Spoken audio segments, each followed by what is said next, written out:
성도 여러분, 안녕하세요. 오늘도 말씀으로 승리하는 은혜가 저와 여러분 위에 함께 하기를 주님의 이름으로 축원드립니다.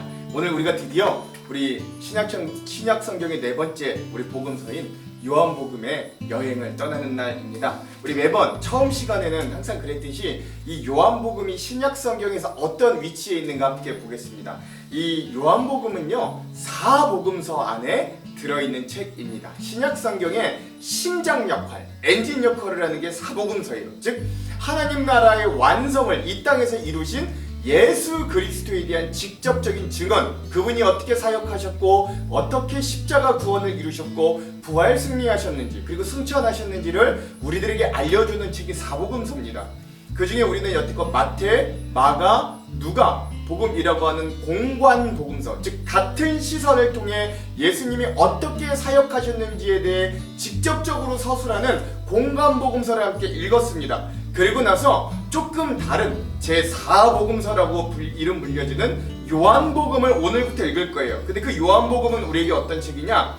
그리스도이신, 즉 우리의 구세주, 구원자이신 예수님을 믿고 그래서 생명을 얻게 하려고 기록된 복음서가 바로 요한복음이다. 요한복음은 명확합니다. 이런 책인데 오늘부터 우리가 함께 여행할 요한복음이 바로 이런 책이다. 신약에서도 공관복음과는 조금 다른 시각으로 우리에겐 좀 더 친숙한 그런 방식으로 예수님을 소개하고 그 예수님을 믿어 영생에 이르게 하는 길을 우리에게 제시해주는 그런 책이 바로 요한복음이다 라는 것들을 여러분 아시면서 우리가 이 여행을 떠났으면 좋겠습니다. 자, 그래서 오늘은 요한복음의 가장 첫 번째 시간인 1-1의 시간입니다. 이 성자 예수님의 성육신의 첫 번째 부분 우리가 함께 시작하면서 살펴볼 거고요. 오늘의 분량은 요한복음 1장도 길어서 두 부분으로 나눴어요. 그래서 상반부인 1절에서부터 18절까지 우리가 함께 이 내용들을 좀 나누도록 하겠습니다. 제목을 짓자면 말씀과 빛으로 이 땅에 오신 예수 그리스도 라고 하는 제목을 지어보았습니다. 자, 그러면 오늘 이 내용과 주안점을 들어가기 전에 두 가지 맥을 한번 짚어보고 갈게요. 먼저 첫 번째, 오늘 말씀에 보면 예수님께서 말씀, 즉 로고스인 자체와 또 생명의 빛으로 우리 죄인들에게 이 땅에 오셨다는 것을 말씀해 주시는데, 그런 말씀 자체이신 주님, 생명의 빛으로 오신 예수님에 대한 의미를 우리가 함께 말씀을 통해 깊게 묵상해 보았으면 좋겠습니다.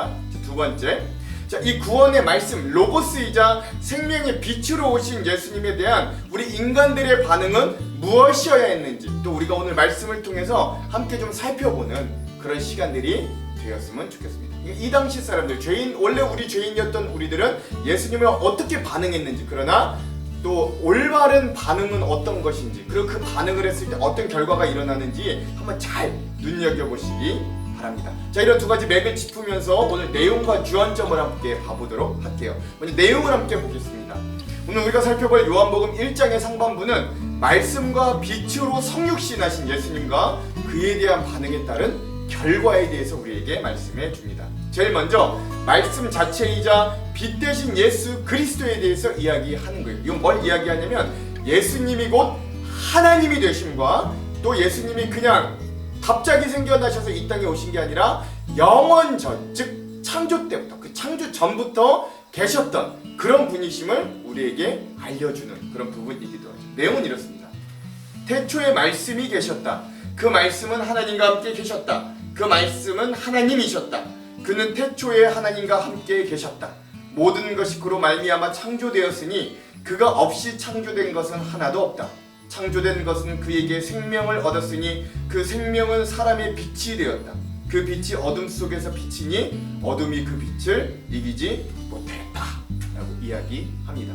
즉 태초에 말씀이 계셨는데 이 말씀이 누구냐면 예수 그리스도로 계셨다. 하나님이 세상을 창조하실 때 예수님도 그 말씀으로, 그 능력으로 함께 계셨고 그 말씀으로 인해 세상이 창조된 것처럼 신약시대를 열어가는 이때도 하나님은 그 말씀 자체이신 예수님을 이 땅에 성육신으로 보내주셨고 그 말씀 자체로 오신 예수님이 이 땅에 생명을 넘치게 해주시는 빛으로 오셔서 어둠을 결국 이기셨다라고 하는 게 이 요한복음의 처음 선포로 시작하는 것입니다. 이 어떤 내용과 의미들이 있는가는 우리 이따 주안점에서 더 깊게 나눠보도록 할게요. 자, 그럼 빛 대신 예수님을 세례 요한이 예비하고 증거합니다. 하나님께서 보내신 사람이 있었다. 그 이름은 요한이었다. 그 사람은 그 빛을 증언하러 왔으니 자기를 통하여 모든 사람에게 믿게 하려는 것이었다. 그 사람은 빛이 아니었다. 그는 그 빛을 증언하러 왔을 따름이다 라고 하는 것이죠. 그런 예수님의 길을 예비하는 세례 요한이 증거하고 있었다는 것. 또한 자 그렇게 세례 요한이 증거했으나 그래서 이 땅에 빛으로 오셨으나 배척받으시는 예수님의 모습도 보여줍니다. 참 빛이 있었다. 그 빛이 세상에 와서 모든 사람을 비추고 있었다. 그는 세상에 계셨다. 그 세상이 그로 말미암아 생겨났는데도 세상은 그를 알아보지 못하였다. 그가 자기 땅에 오셨으나 그 백성은 그를 맞아들이지 않았다 라고 하는 것이죠. 계속 반복됩니다. 예수님이 생명의 세상의 빛으로 오셨으나 세상은 그를 알아보지 못하였어요. 여기도 말하죠. 예수님이 세상의 빛으로 오셨으나 백성들이 그를 맞이하지 않았다. 계속해서 요한복음은 빛 대신 우리의 생명을 전하러 오신 주님을 우리 죄인들이 알아보지도 못하고 영접하지도 않았다라고 이야기하는 거예요. 그러나 이 말씀이 되신 주님, 생명의 빛 되신 주님이 우리에게 왔을 때 어떤 반응을 보여야 구원을 얻는가를 분명하게 제시해 줍니다. 즉 영접하고 믿는 자들에게 주어지는 놀라운 특권과 은혜에 대해서 사도 요한은 이렇게 이야기하죠. 그러나 그를 맞아들인 사람들, 곧 그 이름을 믿는 사람에게는 하나님의 자녀가 되는 특권을 주셨다. 이는 혈통에서나 육정에서나 사람의 뜻에서 나지 아니하고 하나님에게서 난 사람들이다 라고 이야기하는 거예요. 그리고 나서 이런 하나님의 성육신의 은혜, 이 땅에 오신 주님의 은혜가 우리에게 얼마나 큰지를 다시 한번 부연 설명해 줍니다. 그 말씀은 육신이 되어 우리 가운데 사셨다. 우리는 그의 영광을 보았다. 그것은 아버지께서 주신 외아들의 영광이었다. 그는 은혜와 진리가 충만하였다. 세례 요한은 그에 대하여 증언하려 이렇게 외쳤다. 이분이 내가 말씀드린 바로 그분입니다. 내 뒤에 오시는 분이 나보다 앞서신 분이라고 말씀드린 건 이분을 두고 말한 것입니다. 즉 예수님을 두고 말한 거예요. 그분은 사실 나보다 먼저 계신 분이기 때문입니다. 우리는 모두 그의 충만함에서 선물을 받되 은혜에 은혜를 더하여 받았다. 율법은 모세를 통하여 받았고 은혜와 진리는 예수 그리스도로 말미암아 생겨났다. 일찍이 하나님을 본 사람은 아무도 없다. 아버지 품속에 계신 외아들이신 하나님께서 하나님을 알려주셨다 라고 하는 것이죠. 즉 모세를 통해서는 우리가 율법을 받았으나 새롭게 오신 예수님을 통해서는 우리에게 은혜와 진리가 충만하여 구원에 이르게 하셨다. 즉 하나님을 볼 수는 없으나 이 우리에게 오신 예수 그리스도를 통해 우리가 하나님을 알게 되고 보게 된다 라고 이야기하면서 오늘 이 요한복음 1장의 상반부를 마무리하게 되었습니다. 오늘 이 부분도 이따가 주안점을 통해서 함께 깊은 은혜들을 함께 좀 나눠보도록 하겠습니다. 자, 그럼 이 부분 우리 요한복음 상반부의 우리 핵심 구절을 함께 살펴볼게요. 우리 요한복음 1장의 상반부의 핵심 구절은 12절에서 14절까지의 말씀입니다. 제가 한번 읽어볼게요. 영접하는 자 곧 그 이름을 믿는 자에게는 하나님의 자녀가 되는 권세를 주셨으니 이는 혈통으로나 육정으로나 사람의 뜻으로 나지 아니하고 오직 하나님께로부터 난 자들이라. 말씀이 육신이 되어 우리 가운데 거하심에 우리가 그의 영광을 보니 아버지의 독생자의 영광이요 은혜와 진리가 충만하더라. 아멘. 그렇죠? 오늘 이 땅 가운데 말씀이 되어 우리 가운데 거하신 생명의 빛이 되어 오신 예수님에 대한 우리의 반응이 어떻게 되느냐? 영접하고 믿을 때 우리가 하나님의 자녀, 구원 얻는 자가 된다. 그리고 우리의 삶에 은혜와 진리가 충만하게 되더라 라고 하는 이 말씀을 오늘 요한복음 1장 상반부에 우리 핵심 구절로 삼아 보았습니다. 자, 그러면 오늘 이 말씀 부분에 대한 주안점 세 가지를 함께 나누고 오늘 말씀을 읽어볼게요. 먼저 첫 번째, 요한복음은요, 우리가 이제 여행할 요한복음은 우리가 그동안 읽었던 다른 공간복음서와는 다르게 그 시작의 스케일이 다릅니다. 마태, 마가, 누가복음서는 예수님의 마태복음과 누가복음은 예수님의 족보가 등장하죠. 즉 예수님의 탄생에서부터 시작하거나 아니면 마가복음은 세례 요한의 사역에서부터 시작하거든요. 그러나 요한복음은 태초부터, 아니 창조전부터 계셨던 예수 그리스도로부터 이 말씀이 시작되는 거예요. 그래서 오늘의 본문이 요한복음 1장 1절에서 18절의 말씀은 어려우면서도 상당한 의미와 메타포가 함축되어 있어서 교회 역사와 세계 정신사에서도 적지 않은 영향력을 끼친 본문 중에 하나입니다. 아무래도 요한복음이라는 책이 그럴 수밖에 없는 이유가 있어요. 그건 요한복음이 다른 복음서들보다도 한 적게는 20년, 많게는 30년에서 50년 정도 더 이후에 쓰여졌기 때문입니다. 이 요한복음이 쓰인 상황만 보아도 예수님이 오시고 난 이후에 초대교회가 이제는 몇십 년이 지나 더 이상 오합지졸의 조직이 아니라 이제는 어느 정도 체계를 갖춘 교회 공동체가 되었고, 그러니까 지금 우리 교회 공동체가 이제 많이 비슷해진 거예요. 그리고 단단한 조직과 양적 성장을 많이 이루었을 때였어요. 그러다 보니 그 교회들의 우리가 믿는 예수 그리스도가 우리의 신앙과 삶에 어떤 의미인가를 깊게 나타낼 필요가 있었습니다. 그래서 다른 공간복음서인 마태와 마가와 누가복음의 저자의 의도는 각각 있었지만 요한복음과 비교해봤을 때 비교적 이들의 역사적인 사실로서의 예수님의 공생의 사건을 있는 그대로 애쓰려고 했던 게 공간복음서라면, 요한복음은 그러한 사건들을 토대로 그게 그 당시 초대교회와 또 이스라엘 팔레스타인 지변 지역을 휩쓸고 있는 헬라 문화 가운데서도 어떻게 이해되고 받아들일 수 있는가, 즉 예수 그리스도를 우리가 어떤 의미로 받아들여야 되는가에 굉장한 고민을 많이 했던 그런 흔적들이 많아 보입니다. 그래서 오늘 본문에도 말씀, 빛, 태초, 생명, 세상과 육신 등등의 헬라 철학에서 쓰이던 단어들과 심지어 이 당시를 휩쓸던 이단 사상이었던 영지주의에서 자주 쓰이던 단어들도 계속해서 사용하고 있는 거예요. 사도 요한이 이렇게 하는 이유는 복음이 다른 잘못된 것들로 인해 오염되기 전에 온전한 복음과 예수 그리스도를 지키고 또 알리기 위한 사도 요한의 눈물 나는 노력이 이 요한복음 곳곳에 사용되었다라고 보시면 됩니다. 또한 요한복음은 우리의 구원과 믿음이 우리 개인에서만 끝나기를 바라고 있지 않다라고 하는 걸 우리가 요한복음을 시작하면서 알 수 있어요. 요한복음에는 세상이라는 단어 또는 예수님께서 이 땅에 오셨을 때 이 땅을 자기 땅이라고 하는 단어가 자주 등장합니다. 즉 이 모든 것들의 세상에 대한 하나님과 예수님의 관심에 대해서 우리에게 알려주는 거죠.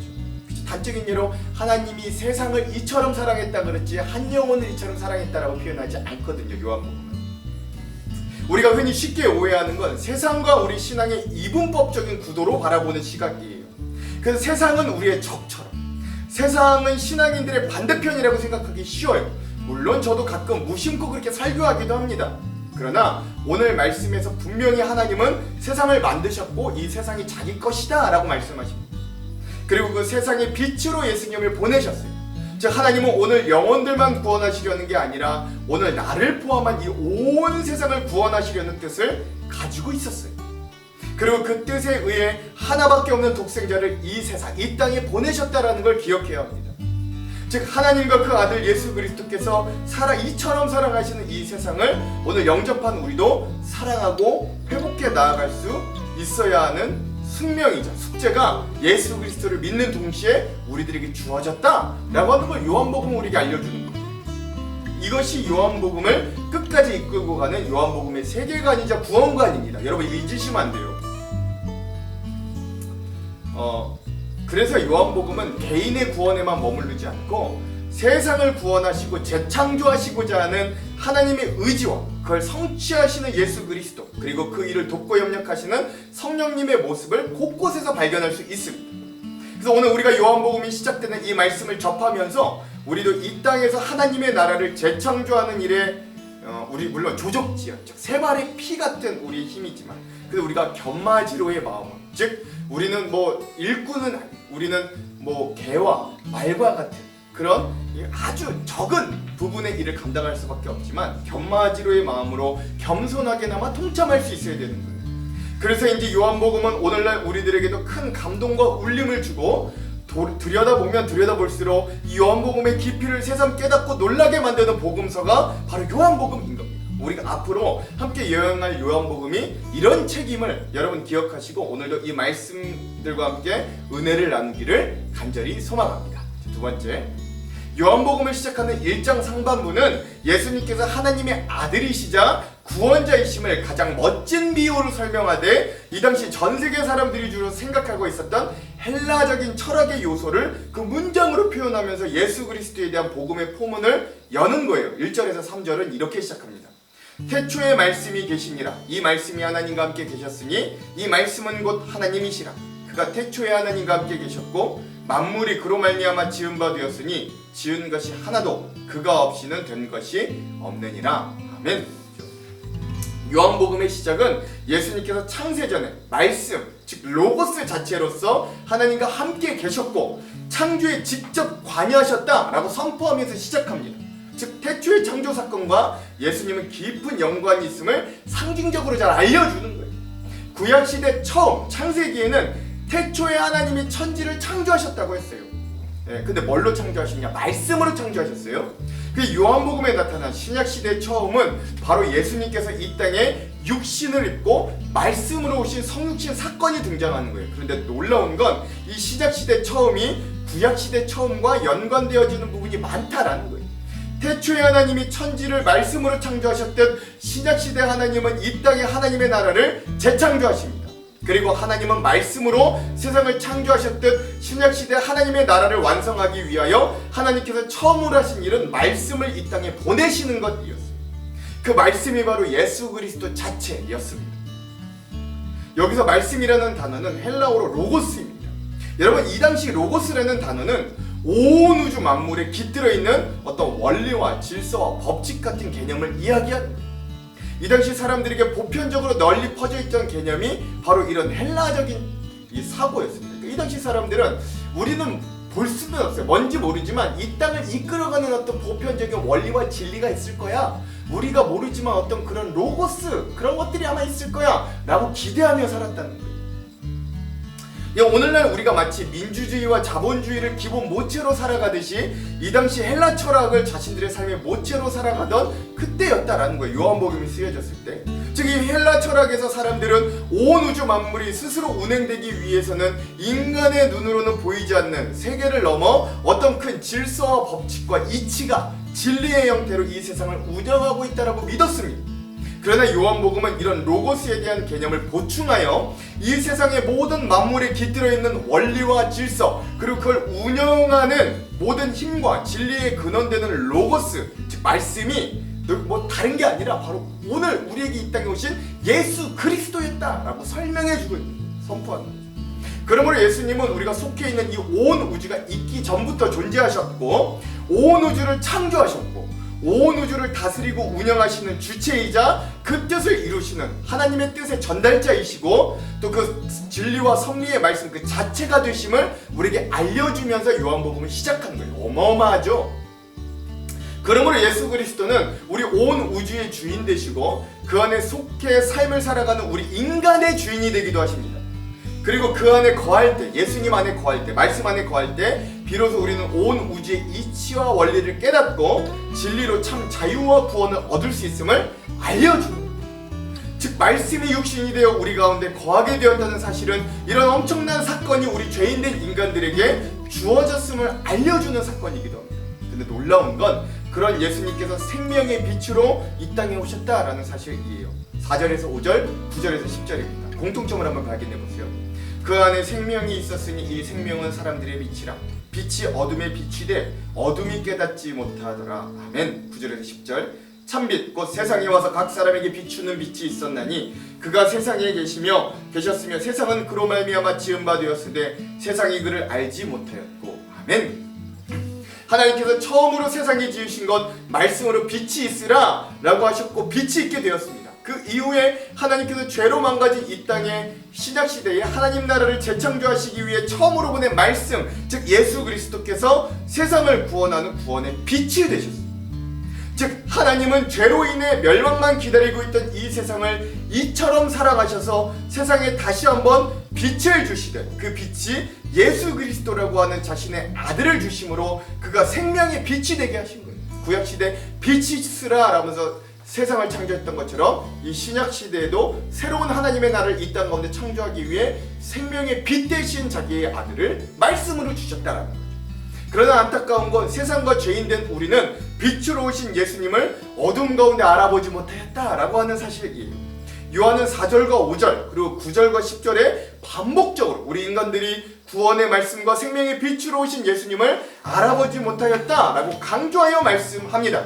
자, 그렇다면 이 땅 세상을 구원하시는 빛 되신 예수님에 대해 우리는 어떤 반응을 해야 했는가? 우리 죄인된 인간은 어떤 반응을 해야 되는가? 다음 주안점에서 우리 더 구체적으로 한번 나눠볼게요. 자, 마지막 세 번째.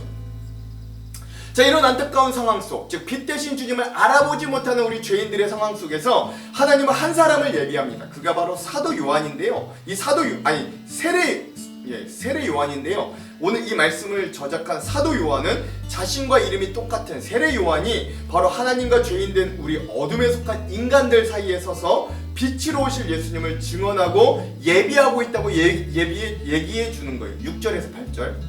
하나님께로부터 보내심을 받은 사람이 있으니 그의 이름은 요한이라. 그가 증언하러 왔으니 곧 빛에 대하여 증언하고 모든 사람이 자기로 말미암아 믿게 하려 함이라. 그는 이 빛이 아니요 이 빛에 대하여 증언하러 온 자라. 아멘.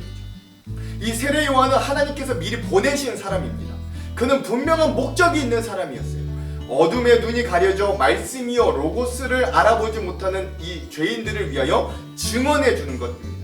말씀이 육신이 되어 오신 예수 그리스도를 세상에 소개하는 역할입니다.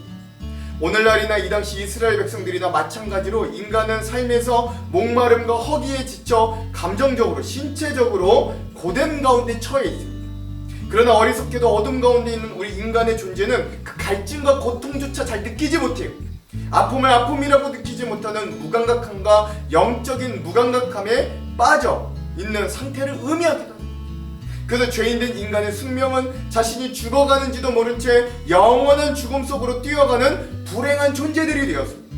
그런데 세례 요한은 그런 우리들에게 한 줄기 소망이 있음을 선포하는 거예요.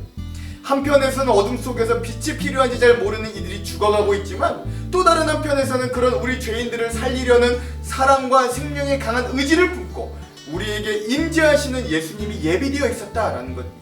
그러므로 세례 요한은 그 한가운데 서서 생명의 빛이자 구원의 말씀 되시는 예수님께서 걸어가실 길을 예비하고 그 빛에 대하여 증언하며 하늘의 기쁨을 이 땅에 잇대는 사역, 이어주는 사역을 하고 있는 거예요. 즉 이것은 세례 요한이 위대하다는 뜻이 아니라 하나님께서 이런 세례 요한을 사용하여 우리를 구원의 자리로 초청하고 있음을 알려주는 것.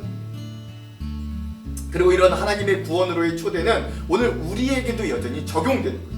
그러므로 우리는 어둠 가운데 빛과 생명의 말씀 자체로 오신 예수 그리스도에 대해 어떻게 반응해야 되는가? 요한복음은 우리에게 분명히 이렇게 말해줍니다. 11절에서 13절. 자기 땅에 오매 자기 백성이 영접하지 아니하였으나 영접하는 자 곧 그 이름을 믿는 자들에게는 하나님의 자녀가 되는 권세를 주셨으니 이는 혈통으로나 육정으로나 사람의 뜻으로 나지 아니하고 오직 하나님께로부터 난 자들이니라. 아멘. 요한은 먼저 우리가 그 빛에 연합하고 그 빛을 영접하라고 이야기합니다. 요한복음 전체의 요약이도 한 이 구절은 오늘 우리들에게 구원이 무엇인가를 정확하게 보여주고 있는 거예요. 세상이 예수 그리스도를 통해 창조되었으나 알아보지 못함에도 생명의 빛 되신 예수님께서 온 세상을 사랑과 은혜로 여전히 비춰주고 계셨어요. 그 빛으로 인해 내가 여기 있는 이곳이 어둠인 줄 알고 빛이신 주님을 알아보게 된 거예요. 여기서 알아본다는 말은 머리로만 안다는 게 아니라 관계적이고 경험적으로 안다라는 걸 의미합니다. 그리스도를 안다는 것과 그분과 관계를 맺고 경험적인 공유를 한다라는 걸 의미하는 거예요.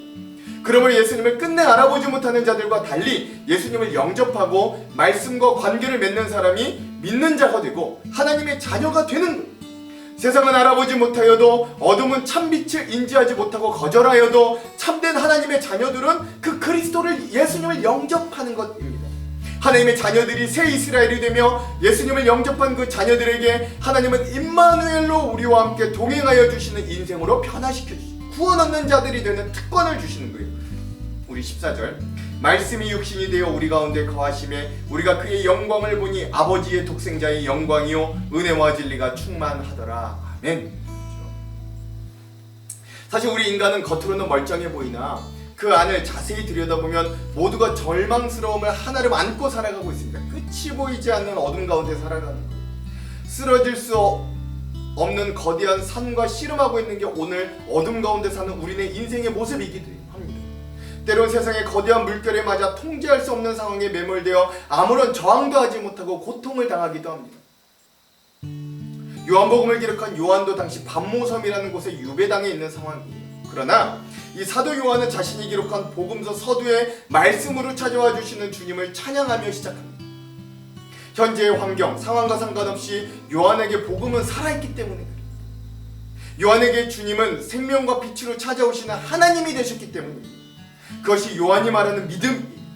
오늘 우리 그리스도인들에게도 마찬가지입니다. 저는 목회를 하면서 슬픔과 절망에 빠져 헤어나올 수 없는 상황임에도 더욱 믿어지노라고 고백하는 성도들을 종종 만나게 됩니다. 믿음을 저버리지 않고 슬픔 안에서도 믿음을 견고히 붙들고 말씀이 자신 안에 육신이 되어지기를 소망하며 살아가는 그런 성도들을 보면서 이분들이야말로 목사가 전하는 100마디의 말보다 진정 삶으로 나타내는 하나님의 자녀라고 감탄할 때가 종종 있어요. 우리 교회에도 그런 분들이 많이 있습니다. 이렇게 하나님의 자녀된 우리가 예수 그리스도를 따라 생명의 빛으로 살아야 되고, 자녀된 우리가 생명을 얻어 세상 사람들과는 좀 다른 삶을 사는 존재들이 될 수 있어야 돼요. 여전히 예수 그리스도를 깨닫지 못하는 이들에게 다가가는 이 세대의 또 다른 세례 요한이 되기도 해야 됩니다. 죄로 인해 병들고 깨진 세상 가운데 우리 모두는 아픔과 병을 안고 살아갈 수밖에 없어요. 탐욕을 쫓는 이 시대의 열매는 삶이 모든 것을 파괴하는 공멸일 수밖에 없습니다. 결과는요. 그러므로 지금 이 시기도 어느 때보다 생명의 빛 되시고 구원의 말씀 자체이신 예수님의 은혜와 사랑이 절실히 필요한 때예요. 우리에게는 어떤 희망도 없으나 말씀이 육신이 되어 찾아오신 예수님께만 희망이 있음을 알고 오늘 예수 그리스도 안에서 은혜와 진리가 충만한 하나님의 자녀로 마땅히 살아가시기를 주님의 이름으로 축원합니다. 기도합니다. 하나님, 오늘 우리가 요한복음의 말씀을 시작하며 이 땅에 우리를 구원하시는 창조 때부터 계셨던 말씀 자체이신 주님과 우리를 살리려 생명의 빛으로 오신 주님을 발견하고 경험하게 되기를 간절히 소망합니다. 영접하는 자, 믿는 자에게는 하나님의 자녀가 되는 권세를 주신다는 말씀을 붙들고 오늘도 우리가 예수 그리스도의 십자가를 붙들며 이 어렵고 험악한 인생 가운데 승리할 수 있도록 인도하여 주시옵소서. 그렇게 하실 주님을 기대하며 예수님 이름으로 기도합니다. 아멘. 그럼 사랑하는 성도 여러분, 오늘 하루도 말씀으로 승리하십시오. 사랑하고 축복합니다. 화이팅! 요한복음 제1장. 태초에 말씀이 계시니라. 이 말씀이 하나님과 함께 계셨으니 이 말씀은 곧 하나님이시니라. 그가 태초에 하나님과 함께 계셨고 만물이 그로 말미암아 지은 바 되었으니 지은 것이 하나도 그가 없이는 된 것이 없느니라. 그 안에 생명이 있었으니 이 생명은 사람들의 빛이라. 빛이 어둠에 빛이 돼 어둠이 깨닫지 못하더라. 하나님께로부터 보내심을 받은 사람이 있으니 그의 이름은 요한이라. 그가 증언하러 왔으니 곧 빛에 대하여 증언하고 모든 사람이 자기로 말미암아 믿게 하려 함이라. 그는 이 빛이 아니요 이 빛에 대하여 증언하러 온 자라. 참빛 곧 세상에 와서 각 사람에게 비추는 빛이 있었나니 그가 세상에 계셨으며 세상은 그로 말미암아 지은 바 되었을 때 세상이 그를 알지 못하였고 자기 땅에 오매 자기 백성이 영접하지 아니하였으나 영접하는 자 곧 그 이름을 믿는 자들에게는 하나님의 자녀가 되는 권세를 주셨으니 이는 혈통으로나 육정으로나 사람의 뜻으로 나지 아니하고 오직 하나님께로부터 난 자들이니라. 말씀이 육신이 되어 우리 가운데 거하시매 우리가 그의 영광을 보니 아버지의 독생자의 영광이요 은혜와 진리가 충만하더라. 요한이 그에 대하여 증언하여 외쳐 이르되 내가 전에 말하기를 내 뒤에 오시는 이가 나보다 앞선 것은 나보다 먼저 계심이라 한 것이 이 사람을 가리킴이라. 우리가 다 그의 충만한 데서 받으니 은혜 위에 은혜로라. 율법은 모세로 말미암아 주어진 것이요 은혜와 진리는 예수 그리스도로 말미암아 온 것이라. 본래 하나님을 본 사람이 없으되 아버지 품속에 있는 독생하신 하나님이 나타내셨느니라.